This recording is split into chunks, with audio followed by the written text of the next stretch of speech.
Hello ಗೆಳೆಯರೆ, welcome back to my new video. So UGCET 2024 ಇವಾಗೇನು counselling ಎಲ್ಲ start ಆಗೈತೆ. ಬಟ್ ಪದೇ ಪದೇ ನನಗೆ ಕ್ವಶನ್ಸ್ನ ಕೇಳ್ತಿರೋದು, ಸಪ್ರೇಟ್ ಮೆಸೇಜ್ ಕೂಡ ಬರ್ತಿದ್ದಾವೆ ಆ್ಯಂಡ್ ಕಾಮೆಂಟಲ್ಲೂ ಹೋದ್ರೂ ಕೂಡ ಅದೇ ಇದ್ದಾವೆ. ಅಣ್ಣ ನಂದು ರ್ಯಾಂಕ್ ಇಷ್ಟಿದೆ, ನಾನು ಎಷ್ಟು ಕಾಲೇಜಸ್ ಆ್ಯಡ್ ಮಾಡಬೇಕು? ಓಕೆ ಎಲ್ಲ ಕೋರ್ಸಸ್ ಹೇಳ್ತಿದ್ದೀನಿ, ಒಂದೇ ಕೋರ್ಸ್ ಅಲ್ಲ, ಎಲ್ಲ ಕೋರ್ಸಸ್ಸು. ಇಂಜಿನಿಯರಿಂಗ್ ಅವ್ರು ತೊಗೋರಿ, ಓಕೆ ಬಿ ಫಾರ್ಮ್ ತೊಗೋರಿ, ಕೆಲವೊಬ್ಬರು ಲ್ಯಾಟ್ರಲ್ ಬಿ ಫಾರ್ಮ್ ಬಗ್ಗೆ ಕೇಳಿದರು ಆ್ಯಂಡ್ BS ನರ್ಸಿಂಗ್ ಸ್ಟೂಡೆಂಟ್ಸ್ ಎಲ್ಲನೂ ಕೂಡ ಕೇಳ್ತಾ ಇದ್ದಾರೆ. ಅಣ್ಣ ನಂದು ಇಷ್ಟು ರ್ಯಾಂಕ್ ಇದೆ, ಎಷ್ಟು ಕಾಲೇಜಸ್ ಆ್ಯಡ್ ಮಾಡಲಿ ನಾನು ಆಪ್ಷನ್ ಎಂಟ್ರಿ ಒಳಗೆ? ಈಗಾಗಲೇ ಆಪ್ಷನ್ ಎಂಟ್ರಿ ಎಲ್ಲನೂ ಕೂಡ ಮಾಡ್ತಾ ಇದ್ದಾರೆ, ಇನ್ನೂ ಕೂಡ ಯಾರೆಲ್ಲ ಮಾಡಿಲ್ಲ ಹೋಗ್ಬಿಟ್ರು ಮಾಡಿರಿ. ಯಾಕಂತಂದರೆ ಆಪ್ಷನ್ ಎಂಟ್ರಿ ಮಾಡದೆ ಹೋಯ್ತಂದರೆ ಮುಂದೆ ನಿಮಗೆ ಸೀಟ್ ಅಲಾಟ್ಮೆಂಟ್ ಆಗಲ್ಲ.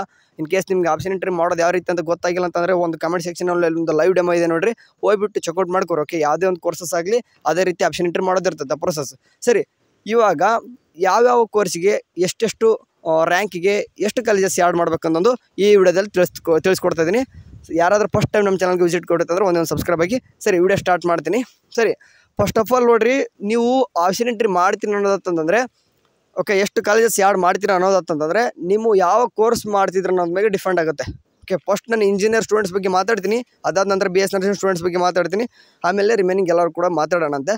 ಸರಿ, ಈಗ ಇಂಜಿನಿಯರಿಂಗ್ ಸ್ಟೂಡೆಂಟ್ಸ್ ಬಗ್ಗೆ ಮಾತಾಡೋದಂತಂದರೆ ಓಕೆ, ಫಸ್ಟ್ ಬಿಲೋ 50K ಯಾರಿದ್ದೀರೋ, ಓಕೆ ಬಿಲೋ 50K ರ್ಯಾಂಕ್ ಯಾರ್ದಿದೆಯೋ ಇಂಜಿನಿಯರ್ ಸ್ಟೂಡೆಂಟ್ಸ್ದು, ನೀವು ಕಾಲೇಜಸ್ ಎಷ್ಟು ಮಾಡಬಹುದು ಅಂತಂದು ಒಂದು ನೆನಪಲ್ಲಿ ಇಟ್ಕೋಬೇಕು. ಯಾವುದೇ ಒಂದು ಕೋರ್ಸಸ್ ಆಗಲಿ, ಯಾವುದೇ ಒಂದು ನೀವು ಎಷ್ಟೇ ಒಂದು ಆಪ್ಷನ್ ಎಂಟ್ರಿ ಮಾಡುವಾಗ ಲಿಮಿಟೇಷನ್ ಅಂತೂ ಇಲ್ಲ.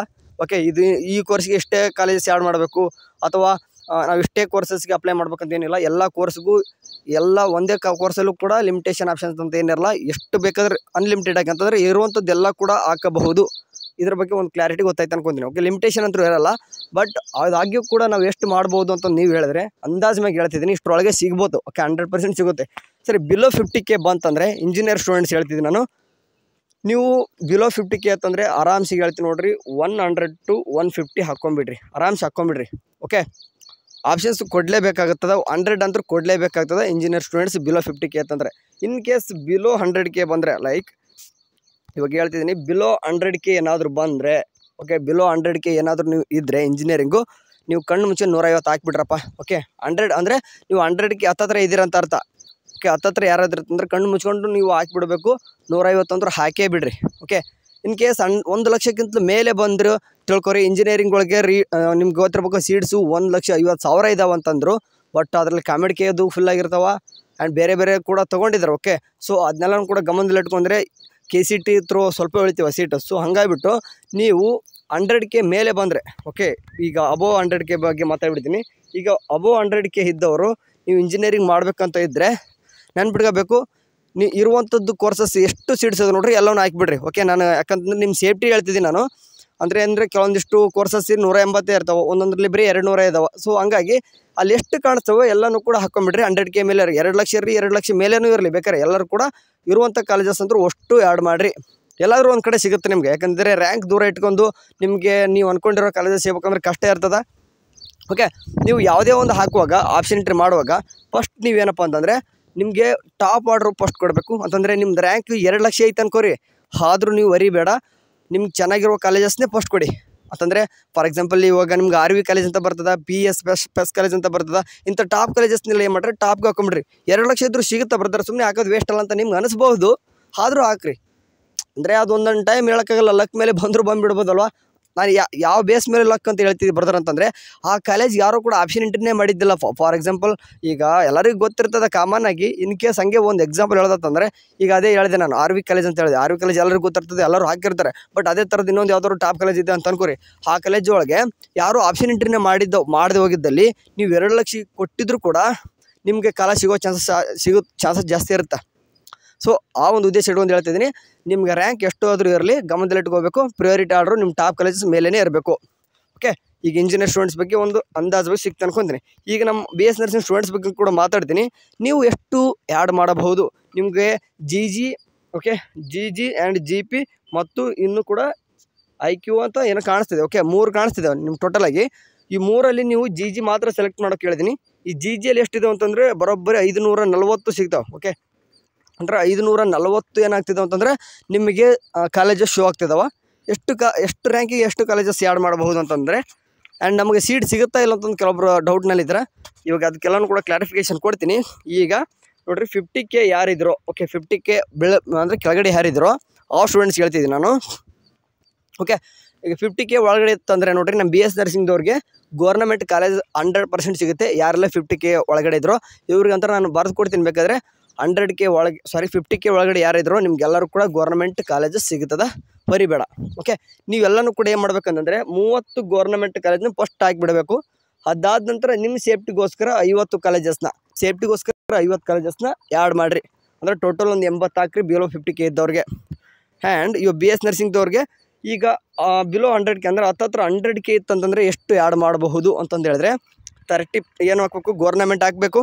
ಗೌರ್ನಮೆಂಟ್ ಹಾಕಿದ ಮೇಲೆ ಮ್ಯಾಕ್ಸಿಮಮ್ ಮೇಲೆ ಒಂದು 120 ಹಾಕೋರಪ್ಪ. 120 ನಿಮ್ಮ ಸೇಫ್ಟಿ ಅಂತಂದ್ರೆ 100 ಹೇಳ್ತಿದ್ದೆ, ಇನ್ನೂ 20 ಇರಲಿ. ಓಕೆ 100K ಒಳಗಡೆ ಇದ್ದವ್ರಿಗೆ ಹೇಳ್ತಿದ್ದೆ ನಾನು. ಅಂತಂದರೆ ಟೋಟಲ್ ಎಷ್ಟಾಗುತ್ತೆ 120 + 30 ಅಂದರೆ 150 ಅಂತಂದರೆ 100K ಹತ್ತತ್ರ ಇರೋರಿಗೆ. ಇನ್ಕೆ 60-70K ಇದ್ದವ್ರಿಗೆ ನೀವು 70-80 ಕಾಲೇಜ್ ಹಾಕಿದ್ರು ನಡೀತದೆ. ಬಟ್ 90K ಬಂದರು ಅಥವಾ 100K ಹತ್ತತ್ರ ಇರೋರು 150 ಹಾಕೊಂಬಿಡ್ರಿ. 30+ ಗೌರ್ಮೆಂಟ್ ಇರಲೇಬೇಕು. ಓಕೆ ಆ್ಯಂಡ್ ಅದಾದ ನಂತರ ಈಗ 150 ಇದ್ದವ್ರಿಗೆ ಹೇಳ್ತೀನಿ ನಾನು. 150 ಇದ್ದವ್ರಿಗೆ ಸೇಮ್ ಅವರು ಕೂಡ ಪ್ಲಸ್ ಮೊದಲು 30 ಗೌರ್ನಮೆಂಟ್ ಹಾಕೊಂಡ್ಬಿಡ್ಬೇಕು. ಅದಾದ ನಂತರ 150K ಇದ್ದಾರೆ ಸ್ವಲ್ಪ ನೆನ್ಪಿಡ್ಕೋಬೇಕು ನೀವು. 200 ಕಾಲೇಜ್ ಹಾಕಲೇಬೇಕಾಗ್ತದೆ, ಇಲ್ಲಾಂತಂದರೆ ಕಾಲೇಜು ಸಿಗೋದು ಸ್ವಲ್ಪ ಕಷ್ಟ ಆಗ್ತಾ ಹೋಗುತ್ತೆ. ಯಾಕಂದರೆ ಈ ಸರ್ತಿ ಮ್ಯಾನೇಜ್ಮೆಂಟ್ ಸೀಟ್ ಕೂಡ ಕೇತರು ಇಟ್ಟಿರೋ ಕಾರಣ ಈ ಸರ್ತಿ ಸ್ವಲ್ಪ ಕಷ್ಟ ಆಗುತ್ತೆ ಸ್ವಲ್ಪ ಸೀಟ್ ಸಿಗೋಕ್ಕೆ. ಅದಕ್ಕೋಸ್ಕರ ಹೇಳ್ತಿದ್ದೀನಿ 200 + 30 ಅಂದರೆ 230 250ವರೆಗೂ ಕೂಡ ಹಾಕೊಂಡ್ರೆ ನಿಮ್ಮ ಸೇಫ್ಟಿ ಇರ್ತದೆ ಇನ್ನು, ಸರಿನಾ. ಈಗ 150 ರ್ಯಾಂಕ್ ಇರೋರಿಗೆ ಆಯಿತು. ಈಗ 200K ಅಂತಂದರೆ 2 ಲ್ಯಾಕ್ ಇರೋರಿಗೆ ಎಷ್ಟಪ್ಪ, ಓಕೆ ಕಾಣಿಸ್ತಿದೆ ಇಲ್ಲಿ. ಓಕೆ 2 ಲ್ಯಾಕ್ ಇದ್ದವ್ರಿಗೆ ಎಷ್ಟಪ್ಪ ಅಂತ ಹೇಳ್ತಿದ್ದೀನಿ ನಾನು. ಇವಾಗ 200 ಓಕೆ ಬರೋಬ್ಬರಿ 200 ಅಂತಂದರೆ 2 ಲಕ್ಷ ಬಂದರೆ ಹತ್ತತ್ರ ಅಂದರೆ 150 to 200 ಬಂತಂದರೆ ನೀವು ಎಷ್ಟು ಆ್ಯಡ್ ಮಾಡಬೇಕು. ಎಲ್ಲರೂ ಕೂಡ ನಾನು ಮೊದಲು ಹೇಳ್ಬಿಟ್ಟು ನೀವು ಫಸ್ಟ್ ಅಂತೂ ನೀವು ಮಾಡಬೇಕು 30 ಅಂತೂ ಗೌರ್ನಮೆಂಟ್ ಹಾಕೊಂಡ್ಬಿಡ್ತೀರ. ಅದಾದಮೇಲೆ ಈಗ 2 ಲಕ್ಷ ಅಂತ ಬಂದಿದ್ದಾರೆ ಅಂತಂದರೆ ನೀವು ಎಂಡಿಗೆ ಬಂದಿದ್ದಾರೆ ಅಂತಂದರೆ ನೀವು ಕೊನೆ ರ್ಯಾಂಕ್ ಹತ್ತತ್ರ ಇದ್ದೀರ ಅಂತ ಅರ್ಥ. ನೀವು 350 ಕಾಲೇಜಸ್ ಆ್ಯಡ್ ಮಾಡಿರಿ. 30 + 350 ನಿಮಗೆ ಹಾಕ್ಕೊಳ್ಳೋಕೆ ಟೈಮ್ ಹಿಡಿಬೋದು ಆಪ್ಷನ್ ಎಂಟ್ರಿ ಒಳಗೆ, ಬಟ್ ಹಿಂಗೆ ಮಾಡಲೇಬೇಕು. ಆ್ಯಂಡ್ ಕೊನೆಯದಾಗಿ ಲಾಸ್ಟ್ ಸ್ಟೂಡೆಂಟ್ಸ್ಗೆ ಅಬೌವ್ 250 ಅಥವಾ 200 ಮೇಲೆ ಇದ್ದವ್ರಿಗೆ ಯಾವ ರೀತಿ ಎಷ್ಟು ಆಪ್ಷನ್ ಎಂಟ್ರಿ ಮಾಡ್ಬೇಕಂತಂದರೆ ಇರುವಂಥದ್ದು ಎಲ್ಲನೂ ಕೂಡ 540 ಆ್ಯಡ್ ಮಾಡಿಬಿಡಿ. ಓಕೆ ಅಂದರೆ ಜಿ ಒಳಗೆ ಮಾತ್ರ ಹೇಳ್ತಿದ್ದೀನಿ ನಾನು. ಓಕೆ ಜಿ ಒಳಗೆ ಮಾತ್ರ ಹೇಳ್ತಿದ್ದೀನಿ. ನೀವು ಎಲ್ಲನೂ ಕೂಡ 540 ಆ್ಯಡ್ ಮಾಡಬೇಕಾಗ್ತದೆ ಅಬೌವ್ 200 ಬಂತಂದರೆ. ಓಕೆ ಇವಾಗ ಇನ್ನೊಂದು ಹೇಳೋದಂತಂದರೆ 250K ಬರ್ತಾರೆ. ಓಕೆ 250K ಬಂತಂದರೆ ಅಂದರೆ ಅಬೌವ್ 250K ಬಂದರೆ ನೀವೇನು ಮಾಡಬೇಕು, ನೀವು 540 ಆ್ಯಡ್ ಮಾಡಿ ಅದಾದ್ಮೇಲೆ ನಿಮಗೆ ಏನಾದರೂ ಗೊತ್ತಿರೋ ಮ್ಯಾನೇಜ್ಮೆಂಟ್ ಸೀಟ್ ನಿಮ್ಗೆ ಆ ಥರ ಯಾವುದಾದ್ರೂ ಗೊತ್ತಿತ್ತಂತಂದರೆ ನಿಮಗೆ ಸೀಟ್ ಕೊಡ್ತಾರೆ. ಇದೆಲ್ಲ ಕೌನ್ಸ್ಲಿಂಗ್ ಆದ್ಮೇಲೆ ಕೊಡ್ತಾರೆ ಅಂತಂದರೆ ಆರಾಮ್ಸೆಗೆ ಏನು ಮಾಡೋದು ಬೇಡ. ಇಲ್ಲಪ್ಪ ಅಂತಂದರೆ ನನಗೆ 540ರಲ್ಲಿ ಸೀಟ್ ಸಿಗೋಲ್ಲ ತನಕ ಸಿಗದೆ ಹೋದರೆ ಏನು ಮಾಡ್ಬೇಕಂತಂದರೆ GP ಅಂತ ಇದೆ ನೋಡಿರಿ, ಅದ್ರಲ್ಲಿ ಹೋಗ್ಬಿಟ್ಟು ಆಪ್ಷನ್ ಎಂಟ್ರಿ ಮಾಡಬಹುದು. ಓಕೆ ಆದರೆ ಮ್ಯಾನೇಜ್ಮೆಂಟ್ ಸೀಟು 1 ಲಕ್ಷದ ಸೀಟ್ ಸಿಗುತ್ತೆ. ಅದು ನಿಮಗೆ ಬೇಕಾಗಿರೋ ಕಾಲೇಜಲ್ಲಿ ನೀವು ಅಂದರೆ ಸೆಲೆಕ್ಟ್ ಮಾಡ್ಕೋಬೇಕಾಗಿರ್ತದೆ. ಓಕೆ ಅರ್ಥ ಆಯಿತು ಅನ್ಕೊತೀನಿ. ಈಗ ಬೇರೆ ಒಂದು ಕೋರ್ಸಸ್ ಬಗ್ಗೆ ಕೂಡ ಮಾತಾಡೋದಂತಂದರೆ ಒಂದು ಹೇಳ್ತೀನಿ ನಾನು, ನಿಮ್ಗೆ ಯಾವುದೇ ಥರದ ರಿಸ್ಟ್ರಿಕ್ಷನ್ ಅಂತೂ ಇರೋದಿಲ್ಲ. ಇಷ್ಟೇ ಕಾಲೇಜಸ್ ಆ್ಯಡ್ ಮಾಡಬೇಕು ಇಂತಂದು ಇರುವಂಥ ಕಾಲೇಜಸ್ನ ಎಲ್ಲನೂ ಕೂಡ ಆ್ಯಡ್ ಮಾಡಿರಿ. ಈಗ ಫಾರ್ ಎಕ್ಸಾಂಪಲ್ ವೆಟರ್ನರಿ ಅಂತ ಬಂತಂದರೆ ನಿಮ್ಗೆ ಇರೋದೇ ಒಂದು 5-6 ಕಾಲೇಜ್ ಸಿಗ್ತಾವಲ್ಲಿ, ಅಷ್ಟು ಕಾಲೇಜಸ್ ಆ್ಯಡ್ ಮಾಡಬೇಕು. ಆ್ಯಂಡ್ ಅಗ್ರಿಕಲ್ಚರ್ ಬಂದರೂ ಕೂಡ ಸ್ವಲ್ಪ ಸಿಗ್ತವೆ, ಅಷ್ಟು ಕಾಲೇಜಸ್ ಆ್ಯಡ್ ಮಾಡಬೇಕಾಗುತ್ತೆ. ಅಟ್ಲೀಸ್ಟ್ ಒಂದು ಕಾಲೇಜ್ ಆದರೂ ಸಿಗ್ತಿರ್ತದೆ. ಇದು ಸಿಗದೆ ಹೋಗಿತ್ತಂದ್ರೆ ಬೇರೆ ಕೋರ್ಸಸ್ ಕೂಡ ಅಪ್ಲೈ ಮಾಡ್ರೆ. ಒಂದು ಎಕ್ಸಾಂಪಲ್ ಹೇಳ್ತೀನಿ, ಈಗ ವೆಟರ್ನರಿ ಅಗ್ರಿಕಲ್ಚರ್ ಮಾಡೋರಿಗೆ ರ್ಯಾಂಕ್ ತೀರಾ ಕಡಿಮೆ ಇರಬೇಕು. ಬಟ್ ನಿಮ್ಮ ದೂರ ಇದ್ದರೂ ಕೂಡ ಅಂತಂದರೆ ನೀವು ಪ್ರಾಕ್ಟಿಕಲ್ ರ್ಯಾಂಕ್ ಹಿಡ್ಕೊಂಬರ್ತೀರ. ಬಟ್ ಪ್ರಾಕ್ಟಿಕಲ್ ರ್ಯಾಂಕ್ ಇಲ್ಲಿ ಅಷ್ಟೊಂದು ನಿಮಗೆ ಹೆಲ್ಪ್ ಆಗೋಲ್ಲ, ನೆನ್ಪಿಟ್ಕೋಬೇಕು. ನಿಮಗೆ ಹೆಲ್ಪ್ಫುಲ್ ಆಗೋದೇ ನಿಮ್ಮ ನಿಮ್ಮದು ಥೇರಿ ಇರುವಂಥ ರ್ಯಾಂಕು. ಆ ರ್ಯಾಂಕು ಕೆಲವೊಬ್ರು 1 ಲಕ್ಷಗಟ್ಟಲೆ ಇರ್ತದೆ. ನೀವು ವೆಟರ್ನರಿ ಅಗ್ರಿಕಲ್ಚರ್ ಮಾಡ್ತಾನೆ ಅಂತಂದರೆ ಕಷ್ಟ ಆಗ್ತಿರ್ತದೆ. ಸೊ ಈ ಸ್ಟೂಡೆಂಟ್ಸ್ಗೆ ಏನು ಹೇಳ್ತೀನಿ ಅಂತಂದರೆ ನೀವು ಅವನು ಕೊಡಿರಿ. ಓಕೆ ಫಸ್ಟ್ ಪ್ರಿಯಾರಿಟಿ ನೀವು ವೆಟರ್ನರಿ ಕೊಡ್ತೀರಾ, ಅಗ್ರಿಕಲ್ಚರ್ ಕೊಡ್ತೀರಾ, ಓಕೆ. ಅದಾದ ನಂತರ ನೀವು ಇಂಜಿನಿಯರಿಂಗ್ ಅಂತ ಏನು ಕೊಡ್ತೀರಿ ನೋಡ್ರಿ, ಅವನ್ನ ಕೊಡುವಾಗ ಪ್ರಿಯಾರಿಟಿ ಚೆನ್ನಾಗಿ ಕೊಡ್ರಿ. ಯಾಕಂದರೆ ನಿಮ್ಗೆ ಅಲಾಟ್ಮೆಂಟ್ ಆಗೋದೇ ಅವೇ ಜಾಸ್ತಿ ಆಗ್ತಿರ್ತಾವೆ. ಹೋಪ್ ಯಾರ್ಯಾರಿಗೆ ಎಷ್ಟೆಷ್ಟು ನಿಮಗೆ ಕಾಲೇಜಸ್ ಎಷ್ಟು ಆ್ಯಡ್ ಮಾಡ್ಬೇಕಂತಂದು ಒಂದು ಸ್ವಲ್ಪ ಐಡಿಯಾ ಆದರೂ ಗೊತ್ತಾಯ್ತು ಅನ್ಕೊತೀನಿ.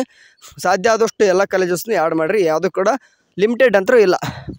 ಓಕೆ ಸರಿ, ನೆಕ್ಸ್ಟ್ ಒಂದು ವಿಡಿಯೋದಲ್ಲಿ ಏನಾದರೂ ನಿಮಗೆ ತೊಗೊಂಬರ್ತೀನಿ. ಅಲ್ಲಿವರೆಗೂ ಚೆನ್ನಾಗಿ ನೋಡ್ತಾರೆ. ಟೇಕ್ ಕೇರ್, ಬಾಯ್.